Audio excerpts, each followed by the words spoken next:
अस्सलाम वालेकुम दोस्तों, तुसी वेखदे पे हो पाक पतन पंजाब टीवी ते मैं तुहाडा मेज़बान अमीर हमजा। डेली बेस दोस्तों नूं अगे मझां विखाने हैं। अज सैलाबी सूरत हाल दे नाल दोस्तों नूं आगाह करना है। अज की जिहड़ी तारीख है 27 अगस्त है 2025 की वीडियो बनाते पे हैं। वार जिहड़ा अज बनता पिया है बुध का, टाइम तकरीबन 4:30 का है। इस टाइम असी मौजूद हैं बस्ती तुगेरा दे विच। इत्थों दी वीडियो तुसी वेखदे होने ने। वीर सज्जन भाई हाजी अख्तर साहब, ये जनाब इस टाइम इत्थे इन्हां दा माल मवेशी कोई नहीं है, कोई जी भी नहीं है इत्थे, ठीक है ना जी। यह भाई होरां दी रिहाइश है। दोस्तों मैं क्या आगाह कर दईए कि सैलाब की की सूरत हाल है। यह जनाब कंडीशन चलती पई है। पानी जिहड़ा मुसलसल है वो मिनट मिनट दे विच वध रहा है। यह सारा जिहड़ा इलाका है ज़ेरे आब आ चुका है। यह जनाब अगे नाल ही लखोकियां दे घर ने। बकाया हाजी साहब को डिटेल लेने। हाजी साहब सलाम अलैकुम। वालेकुम सलाम जी। भाईजान की हाल चाल है? अल्लाह दा करम है जी। सेहत तबीयत वाल लेना? अल्हम्दुलिल्लाह जी। मुश्किलात का सामना तो तुहानू बड़ा है इस टाइम? ये भी जी एक इम्तिहान है अल्लाह की तरफों। जी जी। और सानू इहदे ते घबराना नहीं चाहिए। जी जी। ते तुहाडी ये मेहरबानी है कि तुसीं इतनी मुश्किल है और इस हालात दे विच जिहड़ा इतिहास ते साडे ख्याल कीता है और दोस्तों भी विखा रहे हैं। जी जी।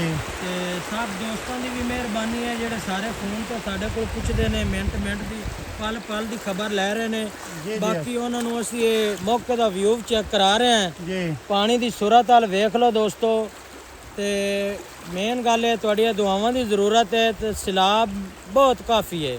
अच्छा, अजे दी आज तक पानी बड़ी स्पीड ना वधदा पिया। पानी की स्पीड भी चेक कर सकते। मैं तकरीबन को 2 घंटे पहले ना उत्थे सैयद बादशाह के डेरे ते मौजूद सा। कल भी उत्थे शाम ਨੂੰ मैं सा। तकरीबन कल नाल अज 2 फुट जिहड़ा पानी दा है ना वो इजाफा मैं वेखा है अपनी अखां मकसद नाल। है कि आपां हुण आए हैं ते हुण ही आपां नूं कॉल आई है जिहड़ा बंन है ना जी जी। मोमे चलो टुट गया है। जिहड़े रस्ते तो आपां आ गए ये भी आज तो बाद मुनकता है। यानी कि मोमे वाली चक्री वाला जिहड़ा रस्ता है जी वो फाट है, वो बुढ़ है, वो वह टुट गई गई है। है। इस तो बाद हुण अगला जिहड़ा असीं टूर आवांगे वो कश्ती तो बगैर नहीं आ सकते। कश्ती तो बगैर हुण उरा आना नामुमकिन है। नामुमकिन है। मेरे ख्याल के मुताबिक अपन हुण वापस जाना भी बड़ा मुश्किल पैसी एवं ना। ठीक हो गया भाई साहब। तकरीबन तुहाडे अंदाजे के मुताबिक है क्योंकि जी खबर चलती पई है भी 88 वाला सैलाब बन सकता है। ये की सूरत हाल नजर आती है? हिसाब नाल तां 88 वाले का भी रिकॉर्ड तोड़ा जाना है।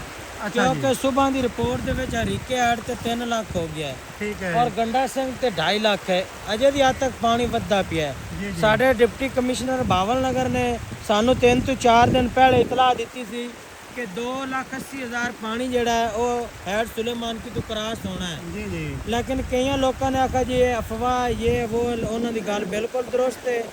2.5 लाख हो गया और 2,80,000 हैड सुलेमान की तो गुजरना। तो हाले भी आज तक ये पानी जो साढ़े को मौजूदा चलता पिया ये 1.5 लाख के थले है, उत्ते नहीं है। 1.5 लाख के थले उत्ते नहीं है जी। बाकी वेखो अगे वो दूसरा लाख पानी उत्ते और पाਉਂਦਾ तो की करता है। सही है।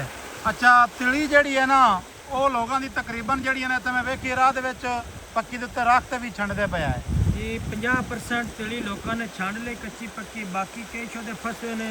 दूसरी गल हर बंदा जाना लैके निकल गया है। आज वो नाल टुरदे चलिए। अपना खाली हो गया है। जी जी, नाल टुरदे चलिए तो वापस चलिए। आप नज़र आ रही होनी है वो भी जनाब बुढ़ती पई है, बुढ़ गई है। तिली भी लोगों की बुढ़ गई है। उस तो बाद जिन्होंने लोगों की मक्की आई वो भी बुढ़ गई है। थोड़ा जो खामोश होते हैं पानी का आवाज़ चेक कराने दोस्तों को कितना शोर पानी जी। ये दोस्त इस टाइम सुन रहे हैं जो सूरत हाल है।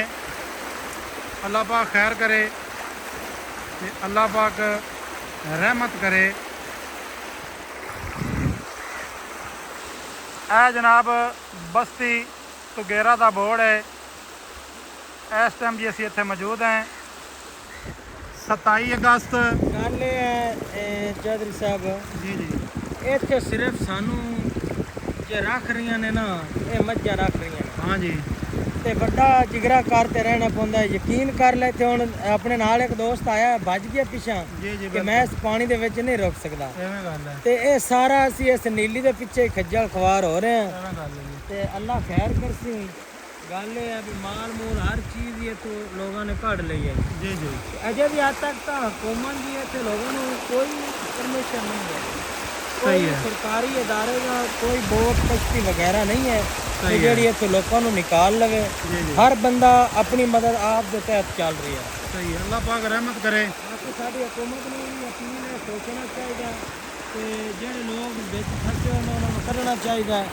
ਤੇ ਜੀ। ਪਾਣੀ ਦੇ ਹਾਲਾਤ ਜਿਹੜੇ ਨੇ ਉਹ ਬਹੁਤ ਖਰਾਬ ਹੈ ਨਾ, ਖਰਾਬ ਹੈ, ਖਤਰੇ ਵਾਲੀ ਤਰਫ ਬਹੁਤ ਜ਼ਿਆਦਾ ਖਤਰਾ ਹੈ। ਪੂਰੇ ਮੁਲਕ ਦੇ ਵਿੱਚ ਜਿਹੜਾ ਨਾ ਸੈਲਾਬੀ ਸੂਰਤ ਹਾਲ ਹੈ, ਸੈਲਾਬੀ ਸੂਰਤ ਹਾਲ ਹੈ। ਦੂਸਰੇ ਨੰਬਰ ਤੇ ਬਾਰਿਸ਼ਾਂ ਮਾਮਲਾਤ ਜਿਹੜਾ ਨਾ ਬਹੁਤ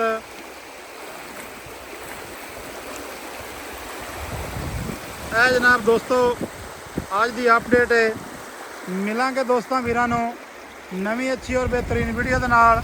ਅੱਲਾਹ ਹਾਫਿਜ਼, ਪਾਕਿਸਤਾਨ ਜ਼ਿੰਦਾਬਾਦ।